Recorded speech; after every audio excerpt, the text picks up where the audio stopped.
سلامونه ستړي مشئ. ولسمشر محمد اشرف غنی وایي د هیواد د امنیتي او دفاعي ځواکونو د تمویل او تجهیز په برخه کې بین المللي تعهدات په خپل ځای دي.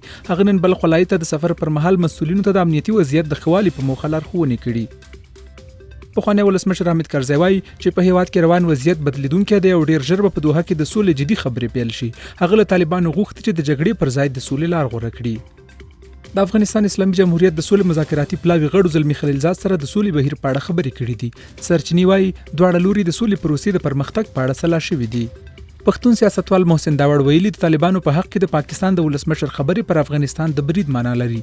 هغه وایي که د پاکستان طالبان دومره خوښ وي اسلام آباد دی ور وسپاري. او په تیرو 40 ساعتونو کې د کرونا وبا له امله 2 تنه مړه شوي دي. د امیر روغتیا وزارت وایي چې په یاده موده کې د کرونا وایرس 254 تازه مثبت پیښې هم ثبت شوي دي.